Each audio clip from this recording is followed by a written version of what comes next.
सो मुझे सिंप्लीफाई करना है 3s² divided by S cube minus A cube. So first of all तो यहाँ पे ए क्यूब माइनस बी क्यूब का फॉर्मूला लग रहा है, जो कि हमारे पास क्या होता है a minus b a square plus a b plus b square. It means यहाँ पे मेरे पास हो जाएगा s minus a s square plus a s plus a square. अब फर्दर सिंप्लीफाई करने के लिए मुझे यूज में लेना पड़ेगा partial fraction method. So partial fraction method में भी हमारे पास में काफ़ी केसेस होते हैं। तो ये जो मेरे पास केस है ये है मेरे पास क्वाड्रेटिक फैक्टर्स का। जब हमारे पास डिनोमिनेटर में quadratic factors it means x square plus alpha x plus beta के फॉर्म में आ जाए तो हमें किस तरह से निकालना होता है वो देखिए। तो देखिए हमारे पास में 3s² divided by S minus A and S square plus a s plus a square है। अब ऐसे सिचुएशन में हमारे पास जो दो फैक्टर्स है डिनोमिनेटर में एस माइनस ए को हमने ले लिया है ए अपॉन में एस माइनस ए के, and then s square plus a s plus a square जो है ये क्वाड्रेटिक फैक्टर्स के लिए हम न्यूमरेटर में लेंगे बी एस प्लस सी को।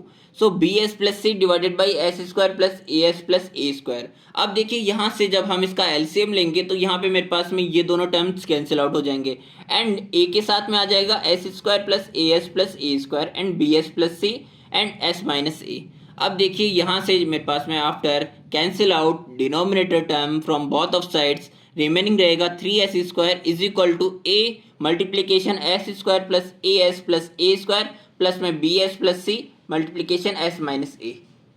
सो पार्शियल फ्रैक्शन मेथड में आगे देखिए हम किस तरह से सॉल्व करेंगे, क्योंकि यहाँ पे मेरे को ए बी एंड सी की वैल्यूज निकालनी है। तो मेरे को एस की वैल्यूज इस तरह से रखनी है कि एक बार के लिए मेरे पास में केवल एक ही कोफिशिएंट बचे एंड बाकी के जीरो हो जाए। यानी कि यहाँ पे अगर मैं एस की वैल्यू ए रखता हूँ तो मेरे पास में ये पूरा टर्म जीरो बन जाएगा, बट ये वाला तो नहीं बनेगा। इट मीन्स ए की वैल्यू आ सकती है, आती है इतनी बात समझ में। तो यहाँ से जब हम s इक्वल टू ए रखेंगे तो मेरे पास आ जाएगा 3a² इज इक्वल टू ये ए स्क्वायर हो जाएगा, ये भी ए स्क्वायर एंड ये तो ए स्क्वायर है ही, तो यहाँ से भी हो जाएगा 3a² एंड ये वाला a माइनस ए जीरो हो जाएगा, जिसके कारण ये पूरा टर्म जीरो हो जाएगा। तो मेरे पास हो जाएगा 3a² मल्टीप्लाइड बाई a, यानी कि 3a² से 3a² कैंसिल आउट हो गया एंड a की वैल्यू आ गई मेरे पास 1। अब अगेन मैं जब s की वैल्यू जीरो रखूंगा तो यहाँ पे मेरे पास में ये वाला टर्म जीरो हो गया एंड a की वैल्यू तो हमने निकाल ही ली, तो वो तो हमारे पास प्रॉब्लमेटिक है ही नहीं ना। तो जब हम s is equal to zero रखेंगे तो ये हो जाएगा जीरो एंड ये भी जीरो ये भी जीरो, तो यहाँ पे a² a हो गया एंड जब हम यहाँ पे रखेंगे s is equal to zero तो ये भी मेरे पास जीरो हो गया ये भी जीरो हो गया, तो c के मल्टीप्लाइड में माइनस a रह गया रिमेनिंग।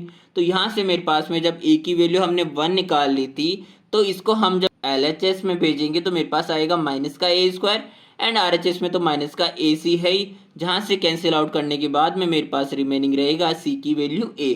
आती है इतनी बात समझ में। सो जब मेरे पास A और C की वैल्यू आ गई है तो जब हम S इज इक्वल टू 1 भी रखेंगे ना तो भी मेरे पास B की वैल्यू आ जाएगी। तो देखिए जब मैं S इज इक्वल टू 1 रखता हूँ तो यहाँ पे मेरे पास 3 हो जाएगा, यहाँ पे हो जाएगा 1 प्लस ए स्क्वायर एंड यहाँ पे हो जाएगा b plus c multiplied by 1 minus A.